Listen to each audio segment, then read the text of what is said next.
Ji welcome, this is BK Mathur. आप लोग अच्छे होंगे आई होप। तो आपके सामने एनसीईआरटी आ रही है। एनसीईआरटी की पूरी मिसलेनियस इस वीडियो के अंदर होगी, ठीक है।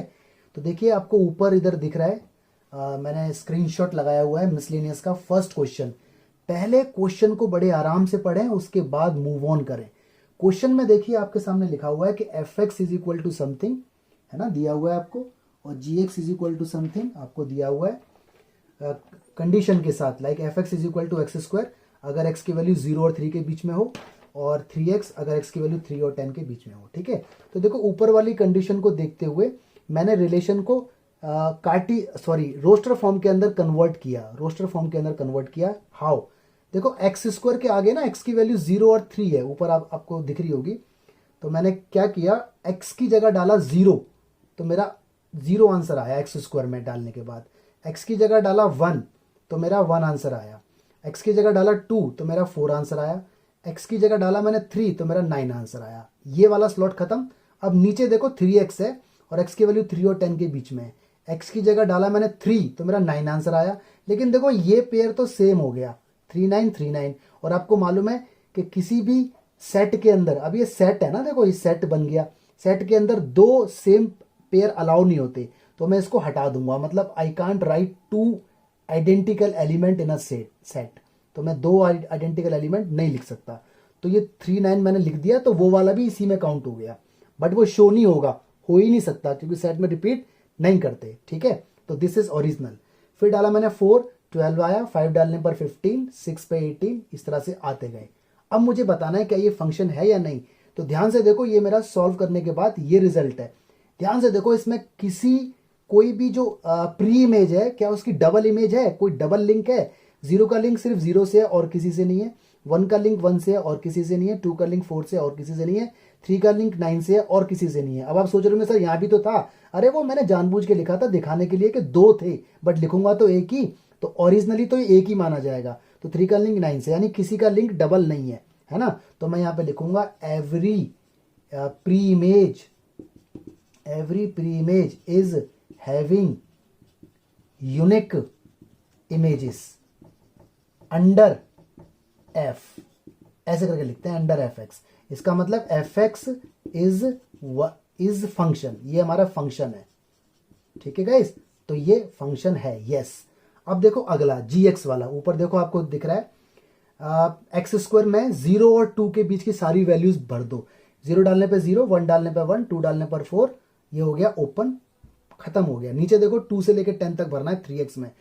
2 डालने पर 6, देखो दोनों वैल्यूज ली जाएंगी क्योंकि वहां 2 डालने पर 4 है और यहां 2 डालने पर 6 है, दोनों अलग अलग आउटपुट है, ले लो। 3 9 ये सब आ गया। अब देखो क्या इसमें किसी प्री इमेज की डबल इमेज है? देखो दिख रहा है कि 2 की इमेज 4 भी है, 2 की इमेज 6 भी है, मतलब दो बंदों से लिंक है इसका। तो इसका मतलब दिस इज नॉट फंक्शन। तो हम यहां पे लिखेंगे pre image 2 is having 2 images, that is 4 and 6, so gx is not function। तो ये गाइस ऐसे सॉल्व होगा, ठीक है। आई होप आपको समझ आया होगा। अगला देखते हैं, क्वेश्चन नंबर 2 आ गया आपके सामने। इसमें लिखा हुआ है f x is equal to x square और आपसे ये चीज मांगी गई है। तो पहले मैंने एफ 1.1 निकाला, एक्स की जगह 1.1 डाला, इसको 1.1 into 1.1 that is the result. 1 डाला, 1 का स्क्वायर 1 ही आ गया, और नीचे वाले को मैंने सॉल्व किया, आई गॉट 0.1। इस इक्वेशन में सारी वैल्यूज रख दो, जो जहां जरूरत है रख दी। इसमें से लेस हुआ, ये आया 0.1 के बाद कितनी भी जीरो लगा सकते हो, तो मैंने सिर्फ एक जीरो लगाई अपनी मर्जी से, पॉइंट से पॉइंट कट, मेरा आया 21.10। पॉइंट लगाओगे तो this is the result, okay. Third question आपको आता है, मैं प्रीवियस वीडियो में बता चुका हूं, फोर्थ बता रहा हूं मैं आपको जी। फोर्थ क्वेश्चन, हालांकि हम ऐसे क्वेश्चन बहुत सारे प्रीवियस वीडियोस के अंदर देख चुके हैं, बट फिर भी बता देता हूँ।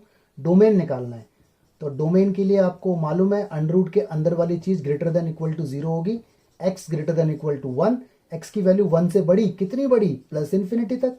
तो this is the answer of domain. अब निकालते हैं रेंज। रेंज आपको मालूम है गाइस क्या, कि हमेशा क्वेश्चन को वाई माना जाता है, तो मैंने क्वेश्चन को पहले वाई मान लिया, स्क्वायरिंग बोथ साइड हुई, ठीक है। 1 इधर, मतलब क्वेश्चन को इन टर्म्स ऑफ 1 कन्वर्ट किया जाता है, ये एक्स की वैल्यू आई है ना। अब देखो बहुत से बच्चों को बड़ी कंफ्यूजन होती है यहाँ पर कि सर कैसे सोचें, क्या सोचें। अभी देखो मैं आपको बताता हूँ एकदम मस्त वाला तरीका। आपको मालूम है ना कि रेंज डिपेंड होती है डोमेन पर, तो ये कंडीशन तो आपके पास आई हुई है, x ग्रेटर देन 1 है, x की वैल्यू क्या है, ये रही, पुट करो। अरे मजेदार तरीके सीखोगे, चिंता मत करो। ये देखो 1 से 1 कट गया 0, ये y क्या आ गया 0, मतलब y की वैल्यू 0 या 0 से बड़ी, कितनी बड़ी, plus infinity. This is the result of range. था ना मस्त, तो कंफ्यूजन नहीं होगी। लेकिन प्रीवियस वीडियो को जरूर देखना, जो मैंने बहुत सारी वीडियोस बनाई हुई हैं आपके लिए। हाँ जी, अब आगे क्वेश्चन नंबर 6 पे, क्योंकि 5 आप कर सकते हो। और देखिए ये वाला क्वेश्चन भी मैं आपको प्रीवियस वीडियोस के अंदर बता चुका हूँ, लेकिन फिर भी दोबारा बता रहा हूँ। ये डोमेन है और ये रेंज निकालने के लिए यूज होगा। इसने कहा डोमेन बताओ, तो भाई डोमेन तो कोई भी रियल नंबर होगा, डोमेन इसका होगा कोई भी रियल नंबर। रीजन, क्योंकि एक्स रियल नंबर को बिलोंग करता है और डोमेन निकालने के लिए ये यूज होगा। और इसमें एक्स की वैल्यू कुछ भी डालो, फंक्शन कभी नॉट डिफाइन होगा ही नहीं। अब निकालते हैं रेंज। रेंज निकालने के इसके दो मेथड है, मैं बताऊंगा बहुत इजी वाला, हालांकि कन्वेंशन मेथड बड़ा काम का है, जो मैं बता चुका हूं प्रीवियस वीडियो में। देखो इसको मैं एफ एक्स मान लेता हूं, रेंज एफ एक्स ही होता है, कोई दिक्कत नहीं। आपको ये तो मालूम है ना कि एक्स स्क्वायर कुछ भी डालो ग्रेटर देन इक्वल टू 0 आएगा, कभी भी नेगेटिव नहीं आ सकता क्योंकि स्क्वायर है ना।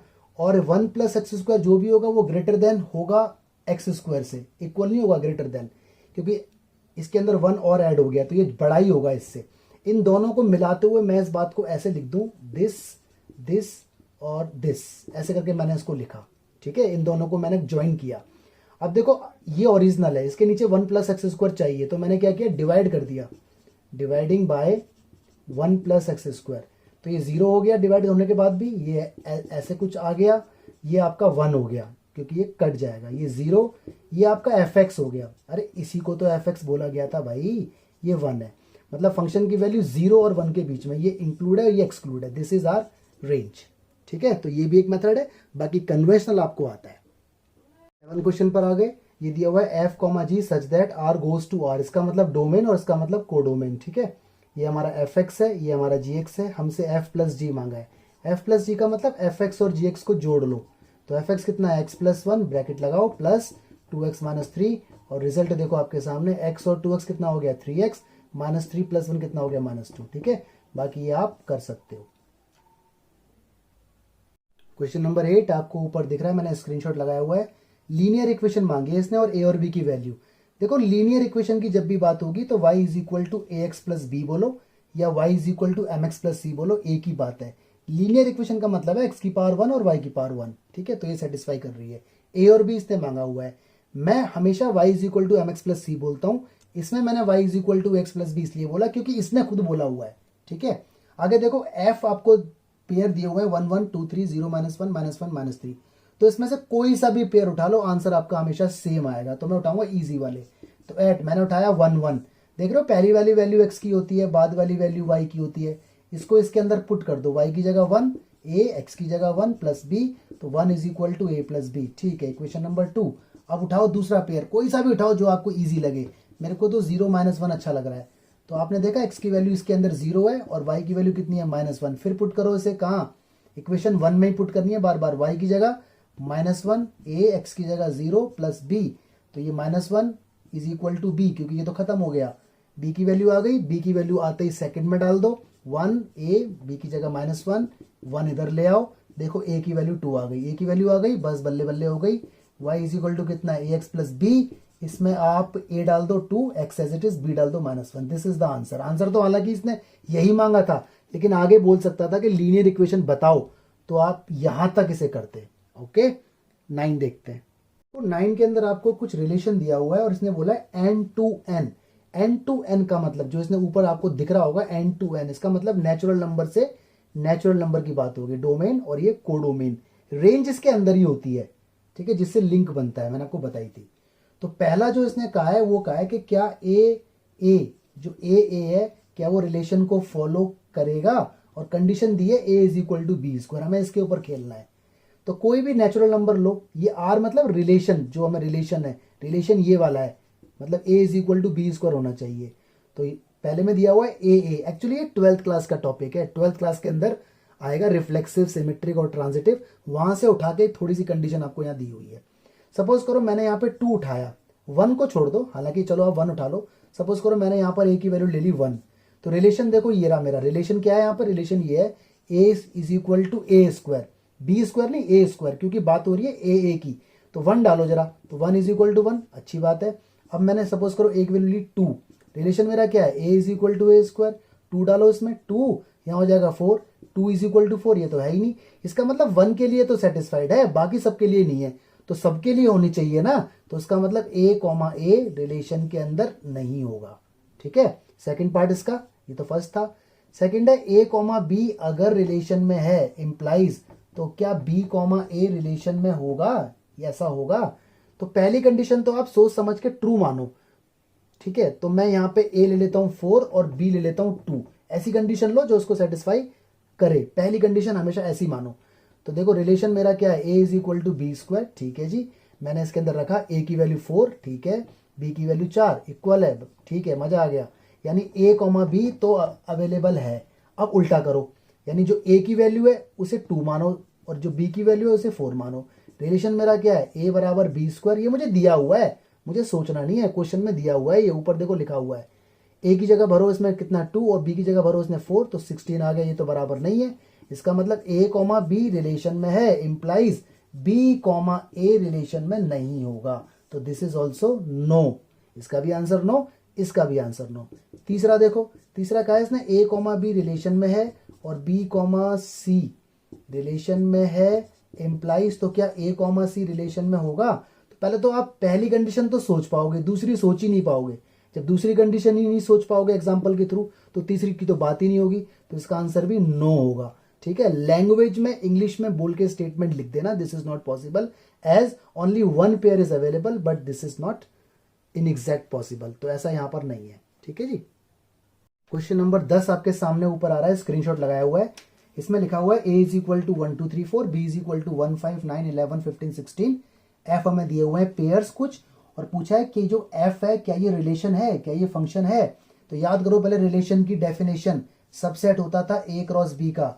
तो ध्यान से देखो, अगर ए क्रॉस बी निकाला जाए तो ये सारे के सारे ए क्रॉस बी के अंदर मिल जाएंगे, ज्यादा आएंगे लेकिन ये अवेलेबल है। तो यस, दिस इज रिलेशन, ये रिलेशन है क्योंकि एफ सबसेट है ए क्रॉस बी का, this is the reason. Second इसने पूछा है क्या ये फंक्शन है। फंक्शन की डेफिनेशन याद करो, फंक्शन स्पेशल रिलेशन हुआ करते थे जहां एक प्री इमेज की एक से ज्यादा इमेज नहीं होनी चाहिए, बट यहां देखो गड़बड़ है, इसको देखो और इसको देखो, यहां पर 2 9 के साथ भी खेल रहा है, 11 के साथ भी खेल रहा है, तो this is not allowed. Reason आप दोगे, image pre image 2 is having 2 images, that is 9 and 11, so this is not function. Okay, next देखते हैं जी। अब आ गया क्वेश्चन नंबर 11, देखो ऊपर स्क्रीनशॉट लगा हुआ है, पहले क्वेश्चन को पढ़ना। क्वेश्चन में लिखा हुआ है एफ यहाँ पर कोई सबसेट है जेड क्रॉस जेड का, मतलब जेड का रिलेशन जेड से है, मतलब डोमेन सारे जेड होंगे और कोडोमेन जेड होंगे और जिनके लिंक बनेंगे वो रेंज होंगी। और ये हमारा पेयर दिया हुआ है, पहले मल्टीप्लाई फिर प्लस करके, ये एक्स कोऑर्डिनेट और ये वाई कोऑर्डिनेट, ए और बी कुछ भी होंगे जेड से डालने हैं।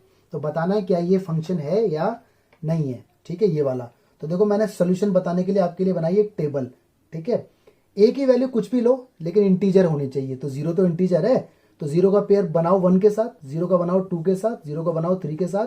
ठीक है, किसी का भी आप बना सकते हो भाई। जब z का कार्टेशियन प्रोडक्ट z में होगा तो ये पेयर तो उसके अंदर आएंगे ही आएंगे, सारे थोड़ी बना सकते हैं हम, कुछ ही तो बनाएंगे। तो 0 और 1 को इसके अंदर डालो, a इंटू बी यानी 0 into 1 0, a plus b 0 plus 1 1। ठीक है, फिर डालो a इंटू बी 0 इंटू 2 0, यहाँ कितना हो जाएगा 2, ये 0 और ये 3। आप यहाँ देख रहे हो 0 खेल रहा है 1 के साथ भी, 2 के साथ भी, 3 के साथ भी, सो ऑन। इसका मतलब pre image 0 is having more than 1 images, so it is not function, ये फंक्शन नहीं है। इसको अच्छे से लिख देना, मेरी राइटिंग थोड़ी सी ऐसे ही है। ठीक है, तो रीजन जस्टिफाइड हो गया। Last question of this exercise, ऊपर आप देख रहे हैं एफ एन। ठीक है, क्वेश्चन को ध्यान से पढ़ो, ए दिया हुआ है, एफ एन क्या है यहाँ पर, A such that A goes to N. ठीक है, इसका मतलब है डोमेन सेट ए में से डाला जाएगा, एन यहाँ पर कोई नेचुरल नंबर होगा, और एफ एन हमारा क्या है, हाईएस्ट प्राइम फैक्टर। ठीक है, तो इसने हमसे रेंज मांगी है। आपको पता है रेंज को ही तो एफ एन कहते हैं या एफ एक्स कहते हैं, यहाँ पे एफ एन नाम दिया हुआ है, हाईएस्ट प्राइम फैक्टर। चलिए जी, तो पहला 9 के फैक्टर करो, तो 1 इंटू 3 इंटू 3, लेकिन 1 को प्राइम नहीं बोलते तो इसलिए 3 इंटू 3 बोलेंगे। ठीक है, 10 के फैक्टर करो, 2 इंटू 5 हो गए। 11 के फैक्टर खुद 11 रहेगा, 1 इंटू 11 होता है लेकिन 1 को प्राइम नहीं बोलते, प्राइम भी है यहाँ पर। 12 है, 12 की 3 इंटू 2 इंटू 2, मिनिमम फैक्टर करने जितने छोटे छोटे फैक्टर होंगे। 13 का खुद 13 हो गया। तो रेंज यहाँ पर हमारा निकल के आएगा जो FN है, इसने कहा हाईएस्ट उठाना है, हाईएस्ट। तो देखो पहले में हाईएस्ट कौन है, 3, आंसर ले लो, एक ही तो लेंगे क्योंकि सेट में रिपीट नहीं करते। देखो इसमें हाईएस्ट कौन है 2 और 5 में, 5। इसमें हाईएस्ट कौन है, खुद ही हाईएस्ट है। इसमें हाईएस्ट कौन है, 3 आ चुका, दोबारा नहीं आएगा। 2 ले नहीं सकते क्योंकि इसमें हाईएस्ट 3 है। 13 खुद हाईएस्ट है, तो this is the answer. Alright, ये आपकी रेंज है। चलिए, थैंक यू सो मच। अब आएगी ग्राफ की वीडियो। ग्राफ इंपॉर्टेंट है, स्कूल्स के अंदर आता है 6 मार्क्स का।